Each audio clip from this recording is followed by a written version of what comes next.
Morning, everyone. Welcome to this week's Learn with Lorna. I'll do my usual thing and wait a wee second for people to join us.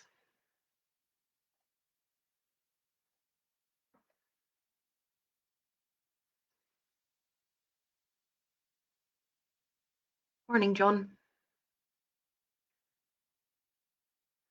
So welcome to this week's Learn with Lorna. I am Lorna and I'm the Community Engagement Officer with the Highland Archive Service.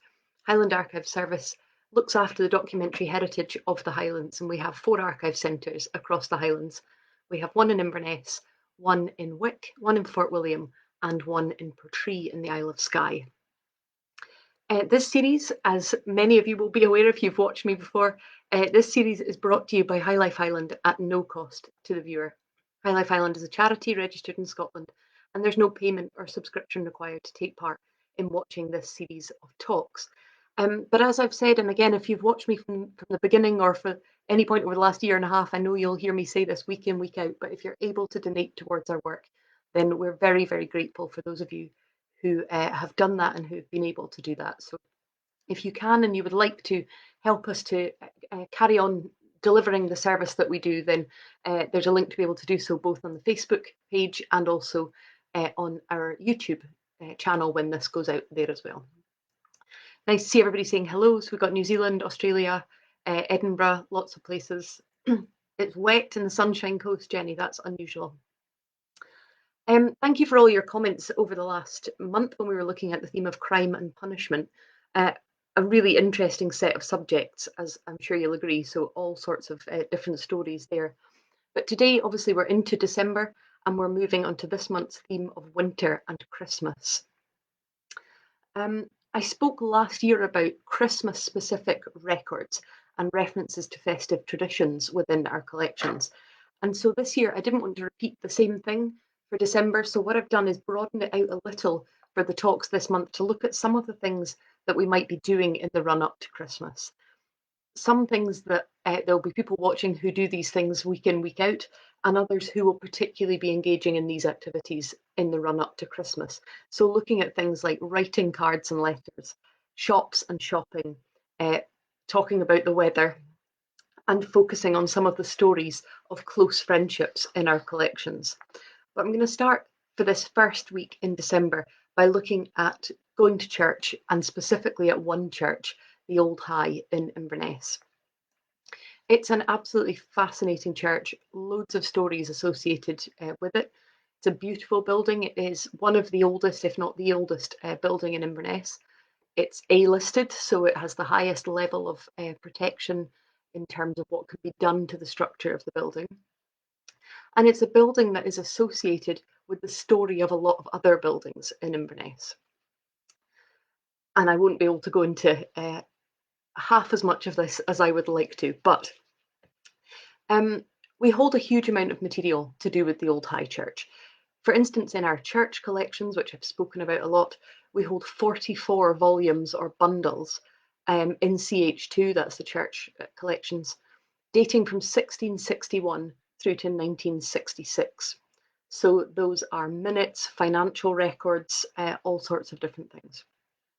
We also are fortunate to hold a large deposited collection of records that relate specifically to the High Church and to various other churches in Inverness. And there are dozens of bundles within this collection which contain hundreds and hundreds of letters and other documents. And I know I say this week in, week out, but it's a fantastic collection, as my colleagues will testify, because yesterday when I was looking through it, I was then running past them all going, go and look at this, go and look at this. So we hold those 2 substantial collections relating to the Old High, but also Margaret MacDougall, who you will have heard me speak about before, wrote a history of the churches of Inverness, and we hold that within the Margaret MacDougall collection, and that's what I'm using that's what I'm using to start building the story of this church. But I'll touch on examples from across all of these collections. So what is the High Church? Where is it? Well, first of all, if we locate it, I'm always aware that some people will be very familiar with the place I'm talking about, wherever that happens to be in the Highlands, and some might not know it at all. So The High Church sits right in the centre of Inverness. It's an absolutely beautiful location. One side looks out over the River Ness, and the other side is open onto Church Street. Church Street is one of Inverness's old streets. At the time that there was just 4 streets in the town, Church Street was one of them, and of course named for the church.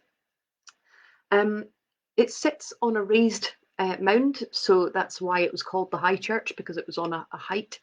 And it was the site was called variously St Michael's Mount, Michael's Mound, something around that.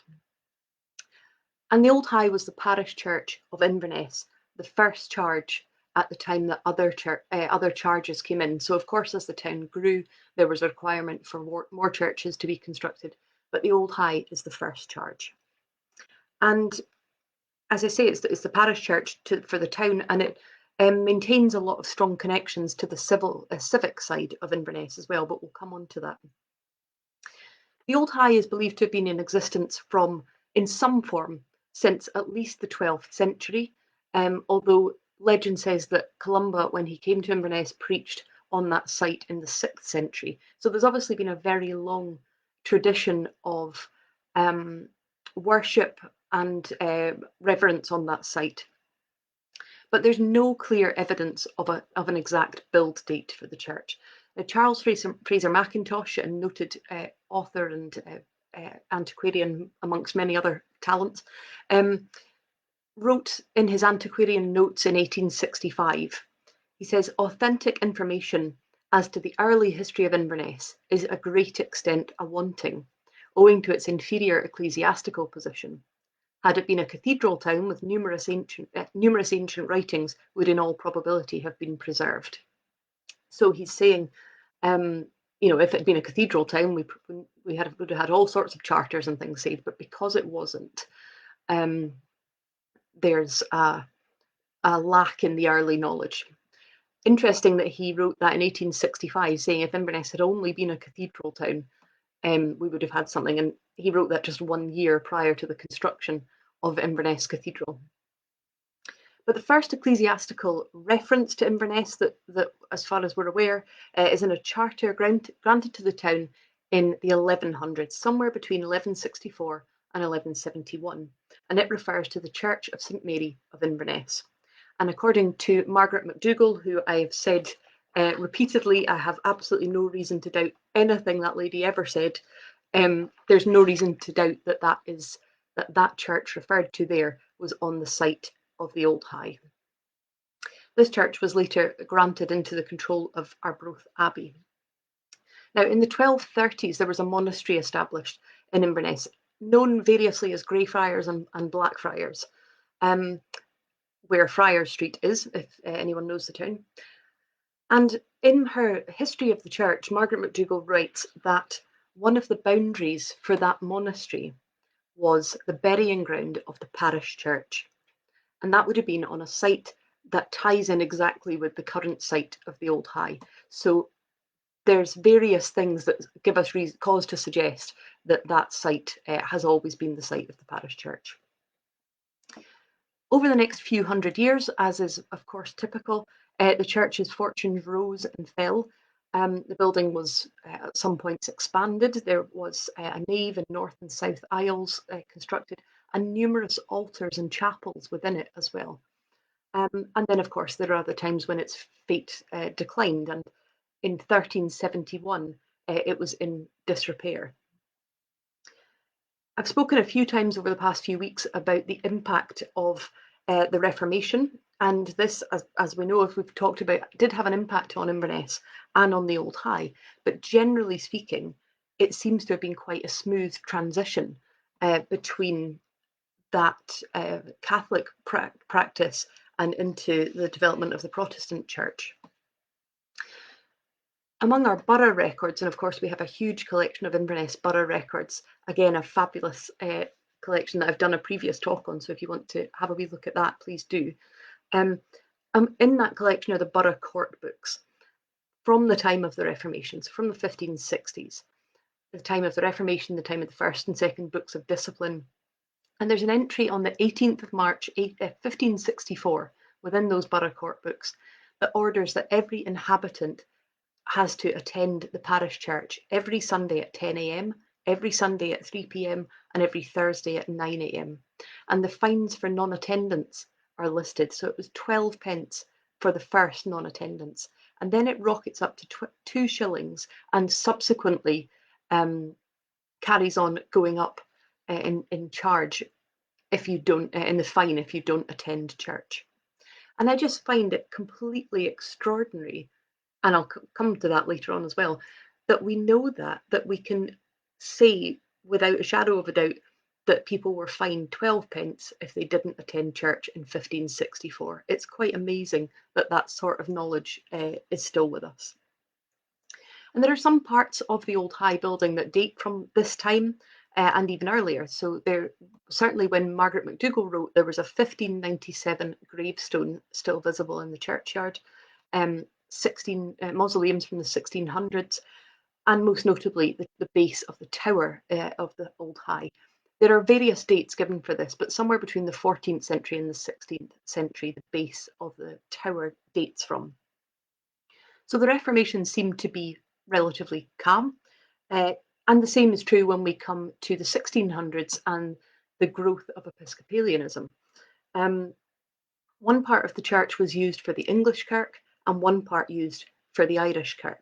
So there seems to have been not a vast amount of conflict there and more of a smooth working together collaboration. But it's really in the 1700s that we see much of the building that we know today.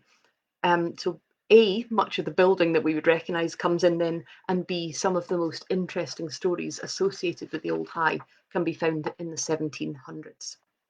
So, for instance, this is an extract from Margaret MacDougall's History of the Old High, and it's talking about the bells in the church. And I'm sure if there's anyone in Inverness watching, they might be able to comment on this.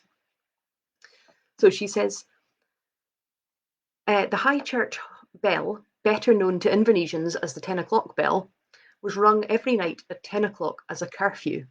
The decision to ring the bell at this hour is recorded in the Kirk Session minutes of the 7th of October, 1703.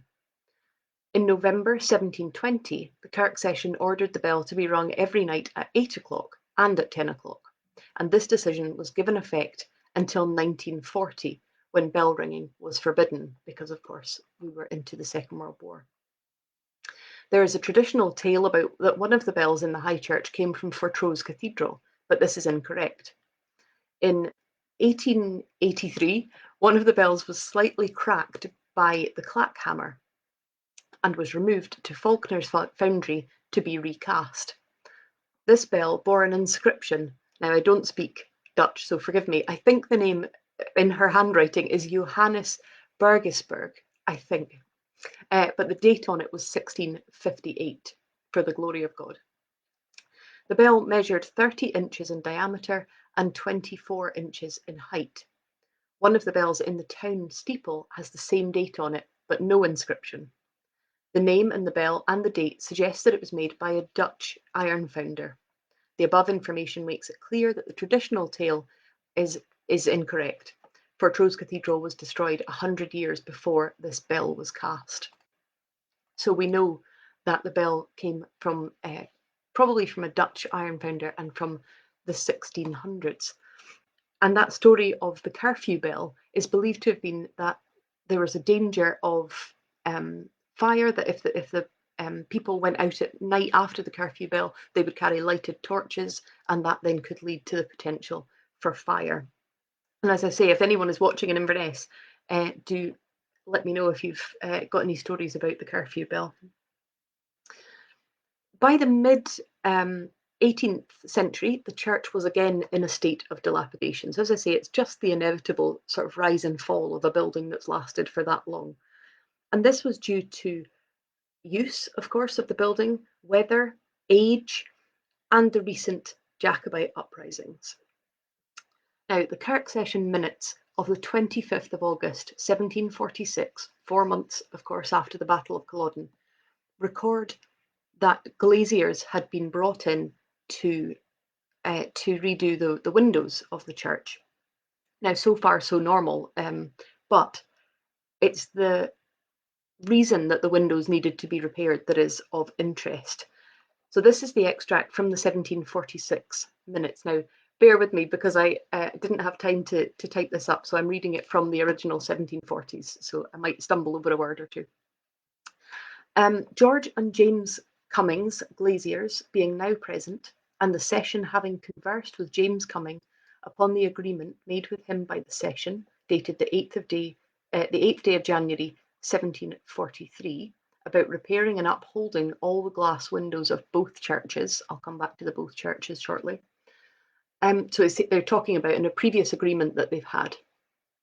But then they go on to say that there's been an agreement that was made that these glaziers would upkeep the windows.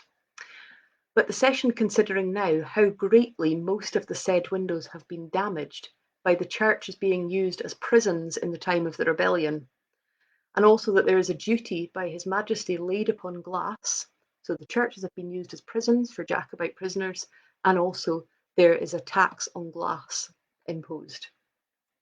The session and the said George and James Cummings, I love this, conjointly and severally on their part do mutually agree. Look at that, sharing the responsibility. It's not one person's decision, it's conjointly, severally, and mutually. They agree that in lieu of the former bargain, which is hereby declared to have ceased, that they will now go forth to set about repairing and completing all the said windows insofar as they require repair. And this will be done at a payment of 30 shillings in the year for upholding and keeping the said glasswork in the same condition. So the church has become so damaged because it's been used as a prison.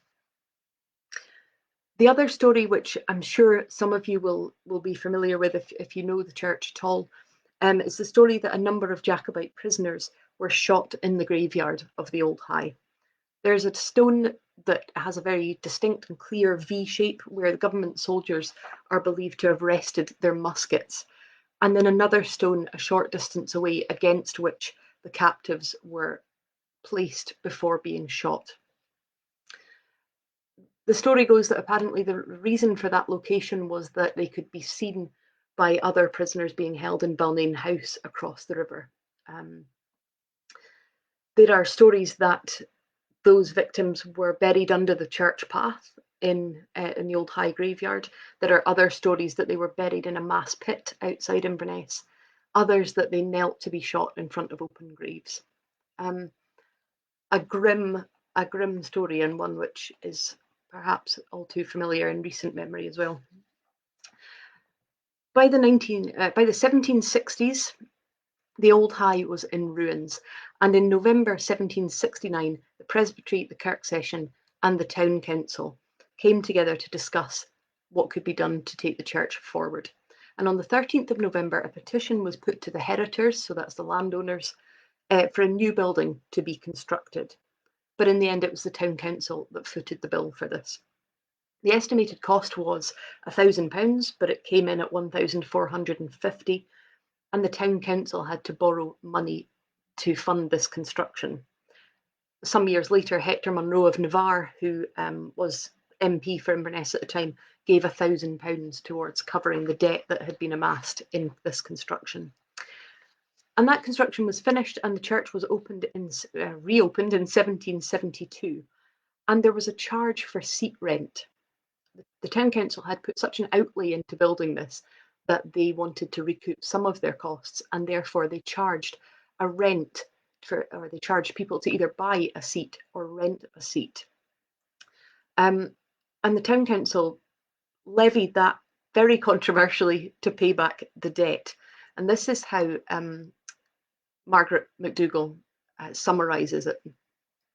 The subject of seat rents and the town council's right to impose and collect them was a matter of dispute between the Kirk Session and the town council from the building of the High Church in 1772 to the year 1930. The town council, in their memorial to the heritors of the parish, so when they wrote to the landowners asking to build the new church, the town council took on the responsibility of building the church, and to keep the fabric of the church up. But the heritors were asked to sign the memorial if they were willing, amongst other things, to pay seat rent for themselves and their tenants, and many of the heritors signed their agreement. So rather than the heritors paying for the build, the town council would pay for the build, but they had an expectation that the landowners would rent seats for themselves and for their tenants, and that the town council would make back some money that way. But it goes on to say that after the church was opened, the town council, through the town chamberlain, collected seat rents as arranged. But gradually, they widened the scope of this collection to include the congregation who were not heritors.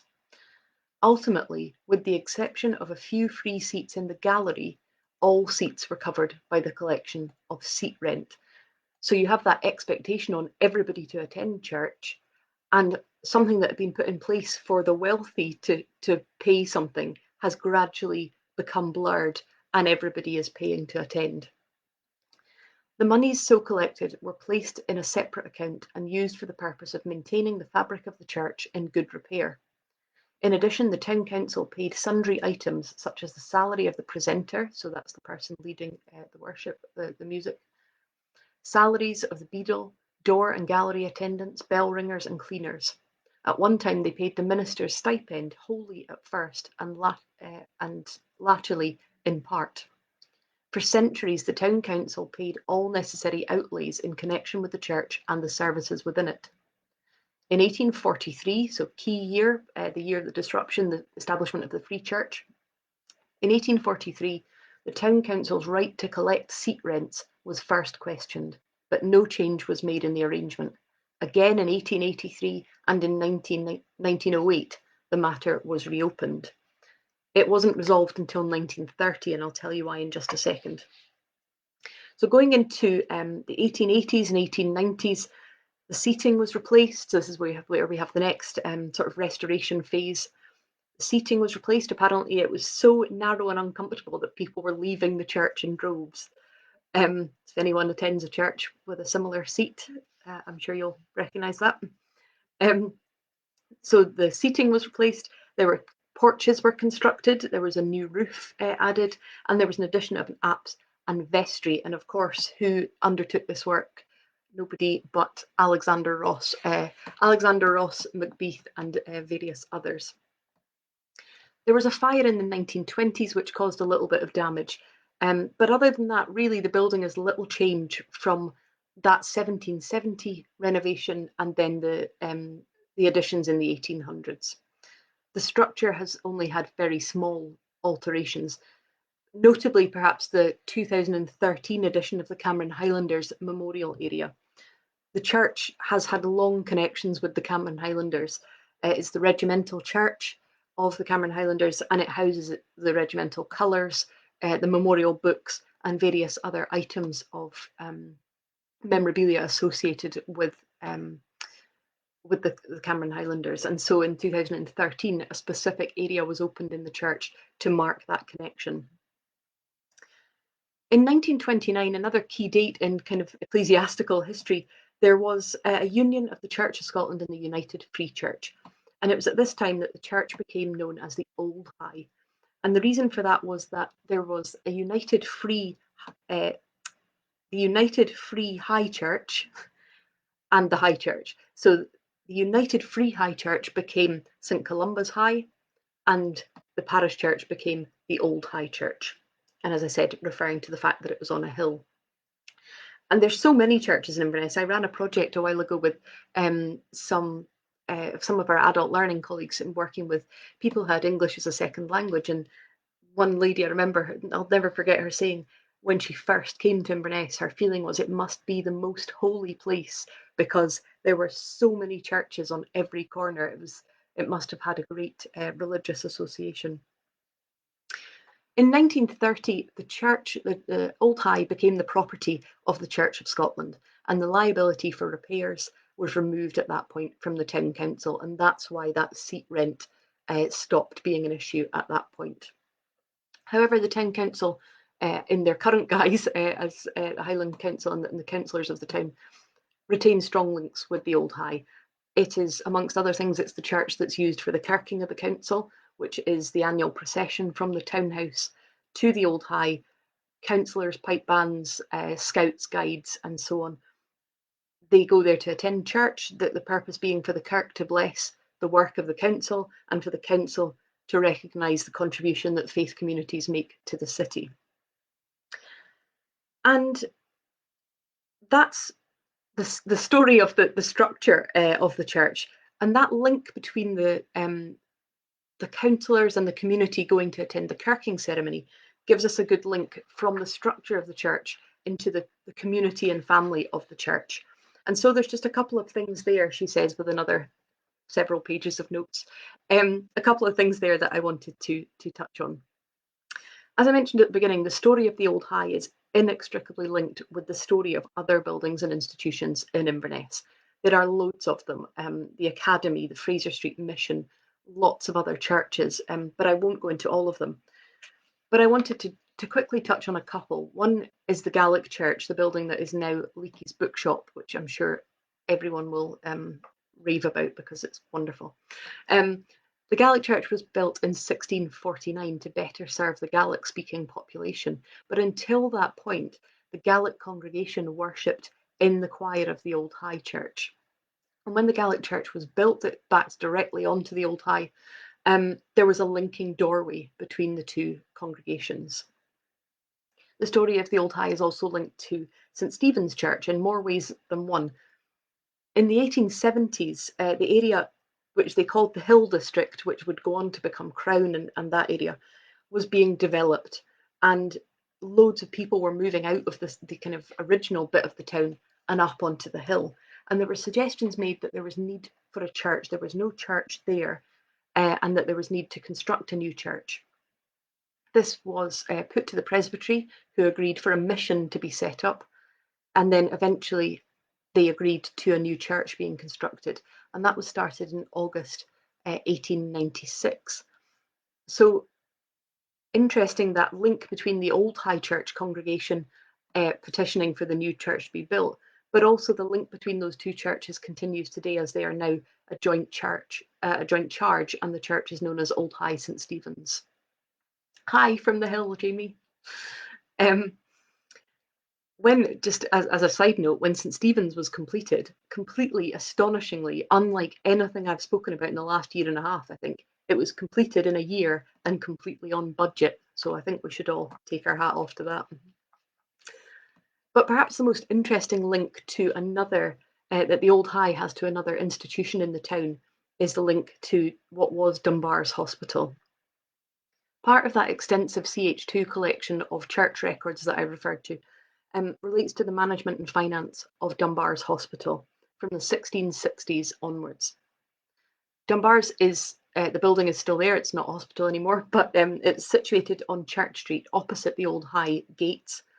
And I wanted to share this extract with you about the church, about the hospital, from this book, which I will certainly have referred to before. It is phenomenal. The Hospitals of the Highlands by lovely Jim and Steve Leslie. And this describes the story of Dunbar's.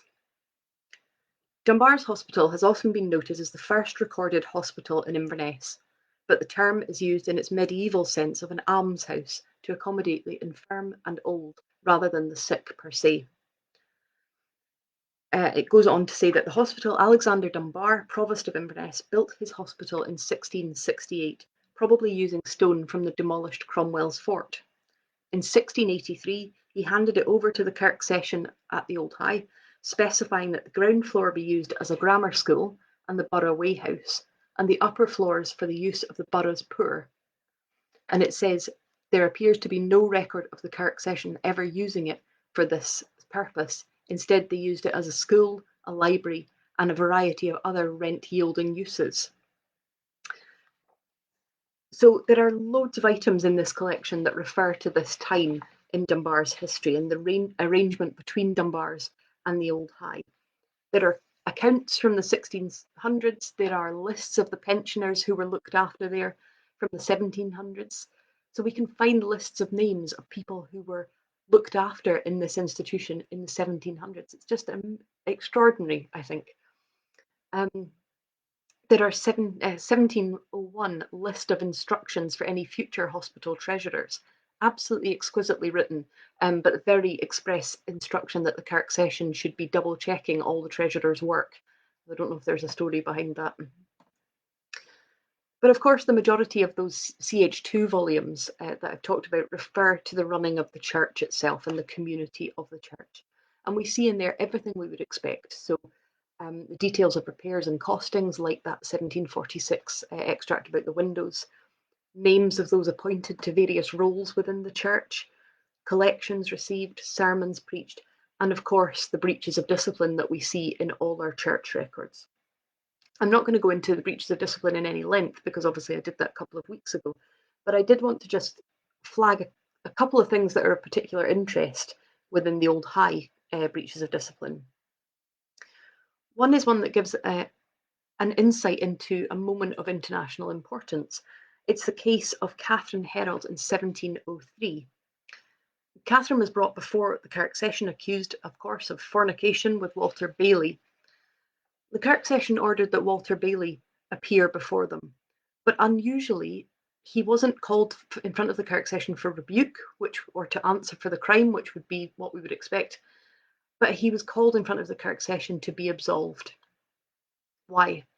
Well, because they acknowledged in that entry that he was bound for Flanders with other recruits. It seems to me that he would have gone to what ended up as the Battle of Ekeren, a part of the War of Spanish Succession in 1703. So I don't know why. Is there an understanding that these situations of physical relationships outside marriage tend to appear prior to wars, much like the men who would go off from Inverness 200 years later, again to Flanders. So is it to do with that? Is it to do with an understanding of the situation? Is it to do with a feeling that they needed to absolve somebody from the sin in case he was killed while he was away? Interesting, that's another link to Flanders. The current Cameron Highlanders War Memorial has specific reference to the Cameron Highlanders in Flanders in the First World War. So an interesting link there. The breaches of discipline are also interesting for another reason. The number of those whose sentencing had to be delayed because they had no English and the person administering the discipline had no Gaelic, and therefore they needed to delay it until a Gaelic speaker could be brought in to tell the person what was going to happen to them. So there are those, and there are also within these, which I haven't come across in others, lists of the people facing discipline, and they're organised by crime. So you can go at the back, and there's basically a page that says fornicators and all the list of people's names underneath it. So that's I think unusual. Anyway, I haven't come across it elsewhere. The Kirk session minutes also give us insights into the amounts raised by collection for fees or for by donation of collection or by fees. So, for instance, 14 shillings collected at the marriage of James Laurie in 1715, or sixpence halfpenny raised at Gilbert Gray's house at a baptism. And again, I just think it's amazing that we have evidence of these sorts of things. There are, of course, references both within the CH2, the church records, and that deposited collection of correspondence, references to the church's role in looking after the poor, in addition to their work with Dunbar's hospital. There are payments for widows and beggars and paupers, and a large number of small receipts that I found particularly striking and moving as I was looking at them. Bundles and bundles of these tiny, tiny receipts. Paying for burials for people. So some are locals, some are strangers, some are people who can't be buried any other way because they're destitute, and I always think destitute is such a strong word. There are some for fathers in desperate circumstances to pay for the burial of their children who have died of fever. Some for people who are strangers in the area but have died when they've been here, and the church has taken on that responsibility. There are also references to other ways that the buildings were used. So there's an 1829 letter written by a group of ladies in the town who are running a society to give employment to the poor women of the town. They say that we're doing it for the furtherance of religion and the fact that wickedness will prevail. Basically, idle hands make, what's that word? That someone will correct me on what that phrase is about, idle hands making work for the devil. And so this letter from 1829, these ladies write to the High Church, the old High Kirk session, saying, thank you for giving us the use of the building to run this employment for women. But is there any chance, given that you have a responsibility to look after the poor and look after the state of religion, is there any chance you could put a floor in the building? Which does make you wonder.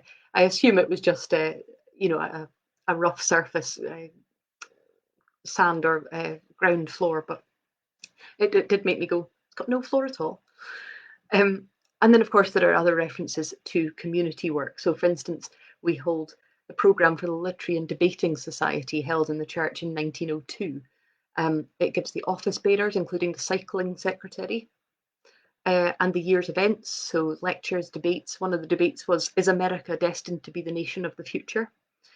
And of course, we can see that continuing right into the 20th century records for the church. For instance, we hold the March 1967 newsletter, and that gives the names of the office bearers exactly the same. There's no cycling secretary, which is a bit of a shame, but it gives the names in exactly the same way of all the office bearers in the church, a programme of responsibilities for the year. So, for instance, we know that on the 2nd of October 1966, it was Mrs. Mackenzie of Southside Place who was doing the flowers. And in December 1967, a Miss Fraser looked after cleaning the brasses.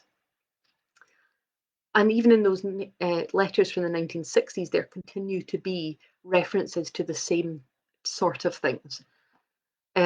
So there's information about the services, there's service times and the sermons being preached. There's references to burials and marriages and details of collections and information about church activities. So in 1967, you can read about the Young Wives Club knitting blankets for the poor, the choir practicing for Christmas, the Women's Guild, the Sunday School, the Bible class, the guides, the brownies, the Boys Brigade, etc., etc. And so all that says to me is that the life of a church community continues, although the methods and the structures surrounding it change. I'm going to stop talking there. Who knows what the future will be for the Old High? As someone mentioned, its future is a little bit uncertain just at the moment. I don't know what the future will be for it, but I hope you've enjoyed learning about its past. I will stop talking there. But again, it really is a fascinating building, fascinating set of stories associated with it. Hope you can join me next week. Next week, I'll be moving on to look at the subject of shops and shopping across our archive centres. Speaking of shops and shopping, we're just advertising at the moment some vouchers for family history research. So if there's anyone that you're looking for a present for, then we're offering family history vouchers for sale, and also those vouchers can be purchased for family history for beginners classes as well. So please do get in touch with us if you want to know about that. But a reminder until next week that this series is brought to you by High Life Highland at no cost to the viewer. That High Life Highland is a charity registered in Scotland, and there's no payment or subscription required to take part in this series of talks. But if you're able to donate towards our work, then we're very grateful for that. And I'll see you next week. Thank you.